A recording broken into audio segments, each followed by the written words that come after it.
Porque a Ucrânia, essa Ucrânia que está aí hoje, vai apontar armas nucleares para a Rússia. Cadê o Rubão? Ô, Rubão, eu queria te perguntar uma parada em relação a isso também. Parece aí, Rubão. Cadê ele? Parece aí, Rubão. Ô, Léo, e aí na Rússia existe teto de gastos também? Ou não? O governo pode gastar, pode investir, não tem limite. Que muita gente fala que isso acaba atrapalhando o desenvolvimento do Brasil, né? A gente, só pode chegar até um limite, não pode exceder daquele limite. Não, claro que assim, como a Rússia é um país em guerra, você tem que evitar gastar desnecessariamente falando. É que o Brasil, ele gasta muito, assim, com todo o respeito, tá? Eu não quero falar mal dos políticos brasileiros, mas a maioria dos gastos dos políticos brasileiros é por questões mais supérfluas. Eu quero me eleger e vou fazer propaganda a meu respeito. O dinheiro público, ele não é tratado com amor ao povo brasileiro. Na Rússia, se gasta muito nessa guerra, mas é por questão de sobrevivência da nação. Então, não importa o que você vai gastar. Sim. É de um país em guerra. Não contra a Ucrânia. Se a Ucrânia tivesse sido financiada pelo Ocidente, a Ucrânia teria acabado já. A Rússia enfrenta isso como uma guerra contra ela mesma. É uma guerra da OTAN contra a Rússia. É outra pegada. Entendeu? É tipo Napoleão, Hitler e agora a OTAN. A OTAN é o novo inimigo, é o novo chefão aí. Entendeu? E que o Putin tem grande aprovação da população, né? Que nas eleições 70%, ele sempre ganha com 70%, 80%. E os outros partidos, eu já ouvi falar que tem partido comunista tem na partido Rússia. Esses outros partidos, eles criticam o governo Putin, assim, eles são espinhosos na crítica. Criticam. O Putin permite essa crítica, não tem problema nenhum. Só que é o seguinte, cara, as críticas que o Putin recebe, fora os liberais, existe, 1 a 3% da população russa que é mais liberal, que é mais pró-Ocidente, né? Que, por exemplo, que apoiava muito Navalny também. Essa população meio que perdeu força na Rússia. Aquela população que era mais pró-Ocidente, que era mais ocidentalizada, que geralmente vivia em Moscou, em São Petersburgo. Essa galera meio que perdeu voz na Rússia. Agora, o Partido Comunista e outros partidos russos, eles têm entre seus 5 a 10% de votos aí. Só que eles são mais radicais que o Putin, tá? Eles acham que alguns acham que o Putin deveria usar armas nucleares. Sério? Partido Liberal? Não liberal, tô falando os outros partidos. O Partido Liberal geralmente é mais pró-Ocidente. Pró-Ocidente. Mas os outros partidos, tipo o Partido Comunista, entre outros aí, esses partidos são mais... O Putin é moderado. Hoje a maior reclamação que o Putin recebe é de pessoas da Rússia que falam, cara, você está sendo muito mole. Os caras já queriam o fim da guerra rápido. Mas vamos transformar a Rússia bomba nuclear não faz sentido. Isso aí, a população não tem noção que se alguém usar uma bomba nuclear, vai justificar depois vários outros usando ao mesmo tempo. Não, é o seguinte, cara, muita gente, o que, de certa forma, eu concordo um pouco. Eu acho que... Concorda com o quê? Transformar... Usar a bomba nuclear? Não usar armas nucleares. Deixa eu explicar. Eu acredito que o Putin deveria transformar a Rússia em um Estado espartano. Entendeu? Um Estado espartano, porque a Rússia ela está em guerra. Não contra os povos, contra o ucraniano, os povos ocidentais, não. Esses caras, o Zé Povinho, né? Esse povo não palpita em nada. É mais na questão dessa elite ocidental aí. Entendeu? Eles acham que seria a Rússia virar um Estado espartano? Qual seria... vamos supor que a Rússia hoje decide, vamos ser um Estado espartano. Quais seriam as políticas aplicadas? Cara, começando nas escolas, cara. A escola tinha que ter treinamento de guerra. Entendeu? Você vê o cara que vai na Ucrânia, o cara tem pouco treinamento. Tipo o que o Trump fez agora essa semana? Juntar todos os generais e falar, não quero general gordo mais, agora todo mundo tem que estar em forma. se a mulher não performar igual o cara, ela tá fora também. Mas o Trump é diferente. O Trump que está fazendo nos Estados Unidos, ele está, de certa forma, tirando os que não pensam como ele. Ele está meio que reformulando as Forças Armadas, reformulando... É que eu falei, acho que na última live que eu participei, o Trump está trabalhando para que os Estados Unidos virem um país de partido único. Entendeu? A democracia está acabando, viu, no mundo. Hoje as pessoas Rubão, você concorda com isso aí também? O que o Trump está fazendo nos Estados Unidos? Eu achei muito louco ele juntar os generais, pôr toda uma grana nisso daí, começar a falar pra galera emagrecer, a galera pôr testosterona pra dentro, se a mulher não performar igual o cara, ela tá fora.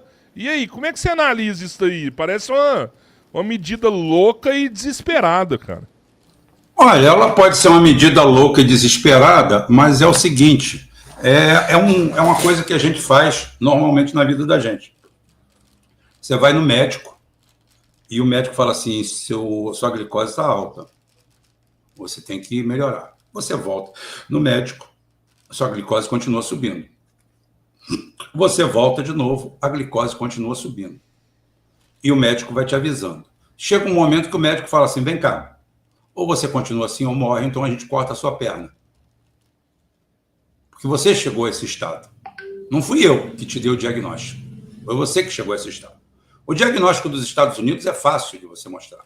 A decadência americana, como sociedade civil, como sociedade militar, como sociedade em geral, é uma coisa que salta aos olhos. É um negócio assim tão grande, tão relevante, que eu fico com pena quando eu converso com idiotas e o cara tenta falar assim, você está com inveja, você é isso, você é aquilo. Cara, salta aos olhos. Os Estados Unidos é uma economia arrasada.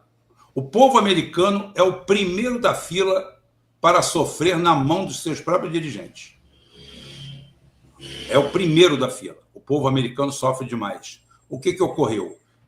Em algum certo momento, onde parecia que o processo estava estabilizado, eles inventaram uma máxima. Nós não precisamos mais trabalhar. Nós podemos colher em qualquer lugar, porque nossa moeda é infinita, é global, é aceita em todo lugar, e se eu precisar de mais é só imprimir. E isso, cara, funcionou legal e daria para funcionar ainda por muitos séculos, se eles não tentassem usar essa bodega como arma. Quando eles passaram a usar um benefício planetário que eles tinham como arma, pequenos começaram a se insurgir, outros maiores, e a situação já está aí. Né? O dólar vai acabar amanhã de manhã? Não. Vai acabar da semana que vem? Não. Mas a curva é como? É descendente. Descendente sem viés de volta. Sem viés de volta.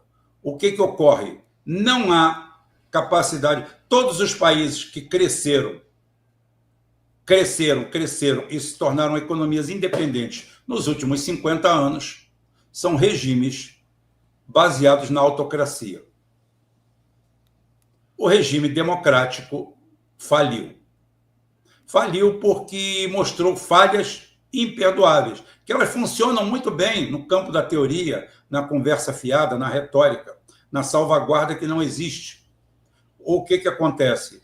Se estabeleceu que você elegeria um presidente e você elegeria um congresso. E esse congresso estaria ali para frear o presidente. Ocorre que esse congresso faz política durante 4 anos também, não faz governo. Durante 4 anos, um congresso brasileiro está dividido entre centrão, centrinho, ladrão, ladrinho, bandido, bandidinho, bancada disso, bancada daquilo, e tem o meu lado e tem o seu lado. Ou seja, não houve apenas um pleito eleitoral da onde saiu um resultado e aonde aquilo ali vai ser estabelecido pelos próximos 4 anos. Não. Saiu dali um presidente eleito, um congresso que ele tem que negociar e um jogo aberto, aonde cada movimento desse presidente, atenção, esse presidente, seja ruim ou seja bom, vai ser combatido pela oposição dele. Porque ninguém vai assinar embaixo do outro partido. esse processo multipartidário, que no final das contas se torna bipartidário. Por quê? Eles vão se associando. Fulano tem 30 candidatos a presidente, mas tem o segundo turno. Então, os 30 candidatos a presidente, um copta 12, outro copta 18 ou 16, 2 ficam neutros, e o que acontece? Você tem ali uma compilação de um bipartidarismo. Tudo se reduz a isso. E aquele grupo ali vai falar assim, não, nós vamos acertar por negócio. Há um processo de inviabilidade, de continuidade na democracia, que você não consegue ter isso daí, num processo autocrático. Você vê que, mesmo na pseudo-democracia europeia, quando eles tiveram todo o processo do período de governo extenso de 17 anos da Angela Merkel, a Alemanha deu um salto, tranquilo. Por quê? Porque houve uma estabilidade governamental durante um período muito longo. Claro, só fizeram cagada. Fizeram muita cagada que está vindo à tona agora. Mas o que acontece... Isso quer dizer que nós vamos ter uma ditadura? Não. Nós vamos dizer que é o seguinte, nós vamos dar um mandato de 4 anos para um presidente é irrisório, não serve, é pouco. O mandato tem que ser de 5 ou 6 anos, no mínimo. No mínimo. 4 anos não dá para nada. E outra coisa, o presidente vai ser... Não vai ser ditadura, não.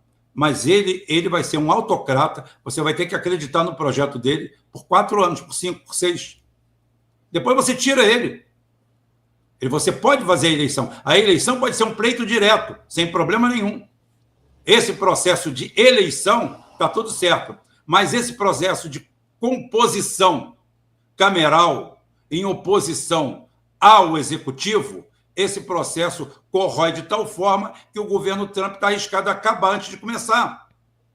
O ano que vem já tem eleições primárias, ou seja, eleições minoritárias. O que vai acontecer? Com 2 anos, um governo pode acabar, pode virar um governo títere.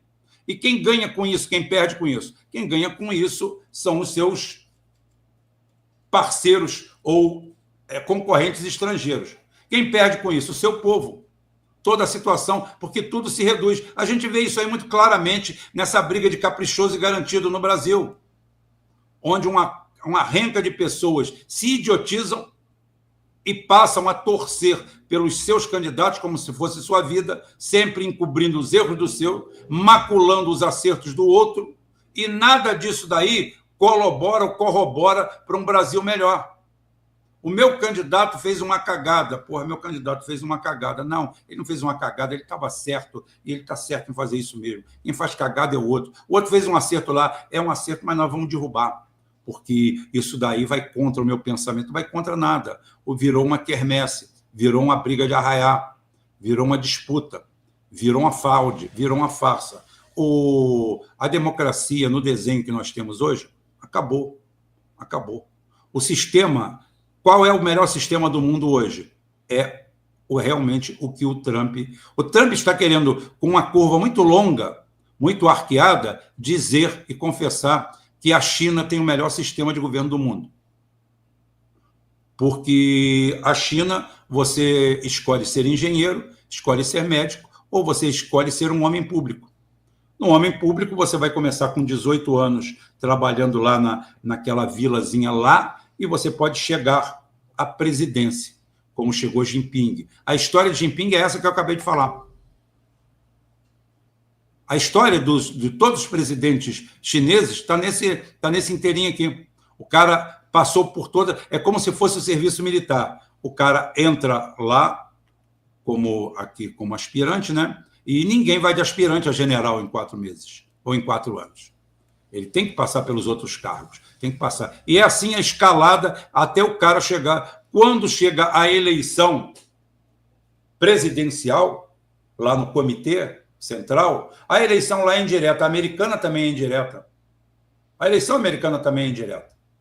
O Trump, no primeiro mandato, ele teve menos votos que a Hillary Clinton. Lá. Ele teve menos votos. E ganhou. Por quê? Porque a eleição é indireta.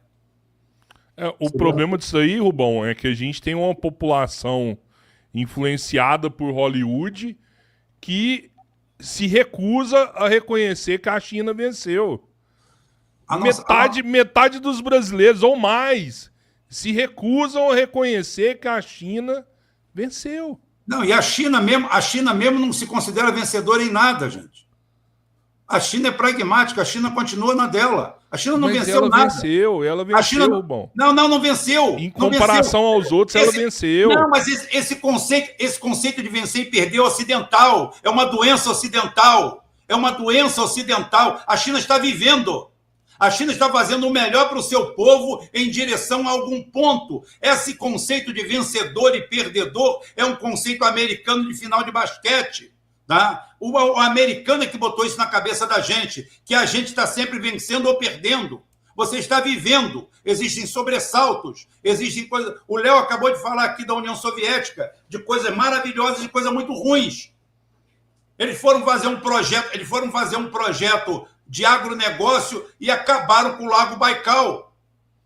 Destruíram talvez um dos maiores acidentes ecológicos do planeta. Dá para a gente fazer 2 programas aqui sobre isso. O Mar de Aral, né? O Mar de Aral. Baikal não. O Mar de Aral. O Mar de Aral, eles acabaram com o Mar de Aral. O Mar de Aral tinha frota de pesca, tinha indústria de pesca e acabou. As cidades acabaram em volta dele. Foi um fracasso total. Isso não é derrota nem vitória, isso é sobressalto. Porque você tem razão. A nação caminha como um todo. Mas o pessoal criou o conceito na nossa cabeça de disputa. Você acorda disputando. Rapaz, olha, o melhor lugar do mundo para se dirigir, pelo menos que eu conhecia, se chamava Rio de Janeiro. Todo mundo dirigia em calma, eu falo isso toda hora. Se dirigia em calma, você dava uma fechada no cara, o cara pisava no freio, ia para você. Cara, você não via briga de trânsito aqui, não via nada. Hoje, eu ando na cidade e fico assustado. Quando você vai entrar numa via, o cara acelera para te tapar a porta. Né? As pessoas perderam toda a empatia. O Bertinho faz isso. Né? Não, eu faço sim. Se eu estiver na pista e o cara estiver pelo acostamento e quiser entrar na minha frente, eu fecho a frente dele. Porque ele o Bertinho lá. Faz isso também. Não, isso aí eu faço. Isso aí é disciplina. Isso é disciplina. O cara está cometendo um erro, andando pelo acostamento, cometendo uma infração de trânsito, colocando a vida dos outros em risco, e porque está tudo engarrafado. Aí depois, quando ele vê um carro da polícia, alguma coisa, ele quer entrar na minha frente. Na minha frente ele não entra. Aí é diferente. Eu estou falando empatia no trânsito normal. Eu estou falando como as pessoas se tornaram. As pessoas se tornaram concorrentes. Zero empatia no trânsito. Concorrente em tudo. A gente vive em briga eterna por tudo.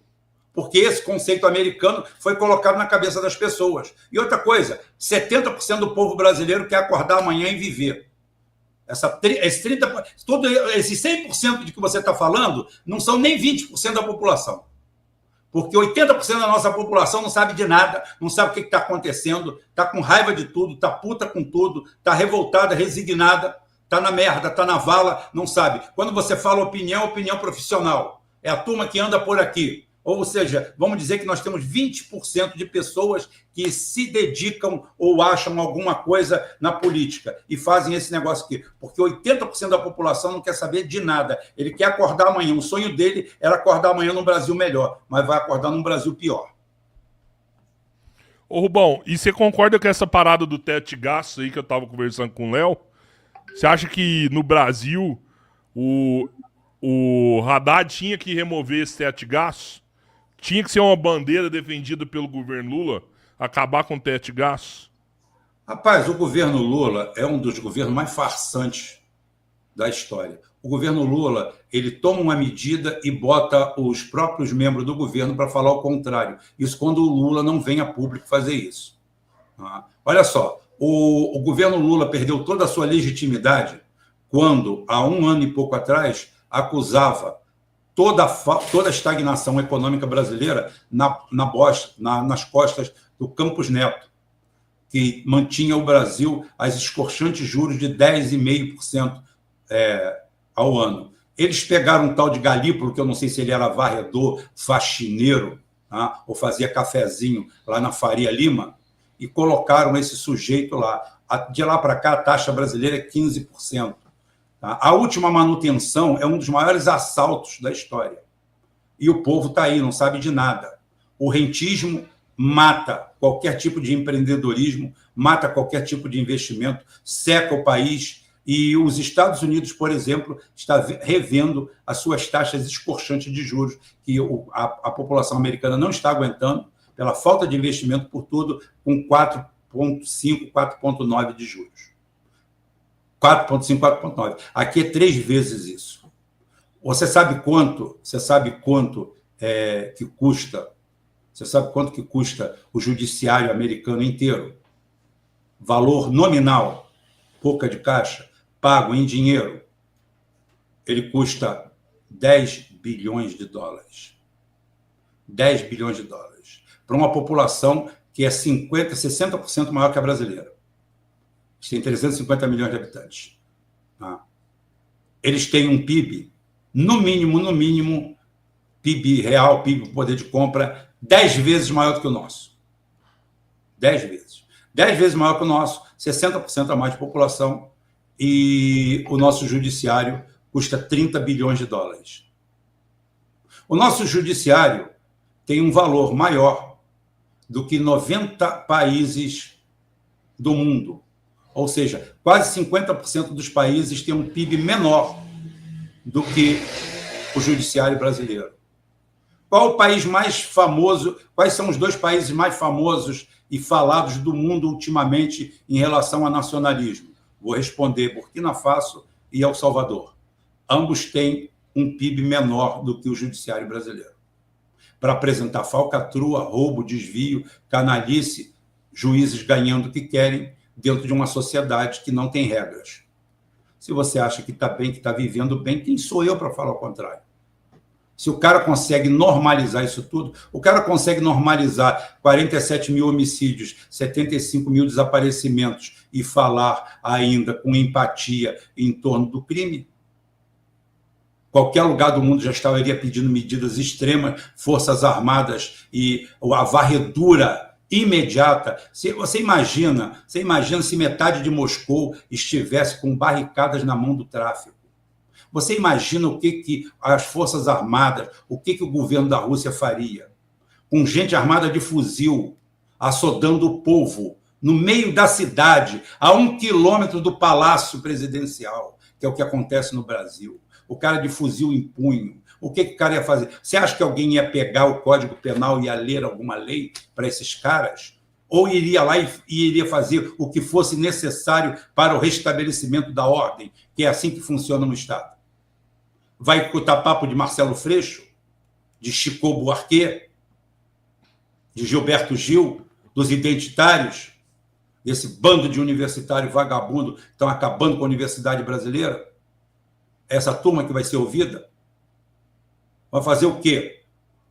Já passou do nível vermelho, da emergência, de tudo. Quando você diz que você tem mais assassinatos que países que somam mais de 10 vezes a nossa população, você vê que nós temos uma população de cordeiro. O brasileiro só não é cordato quando discute sobre futebol. Aí, pelo Flamengo dele, pelo Corinthians, pelo Palmeiras, por qualquer um, ele saca de uma pistola e mata o vizinho dele. Bom, você acredita que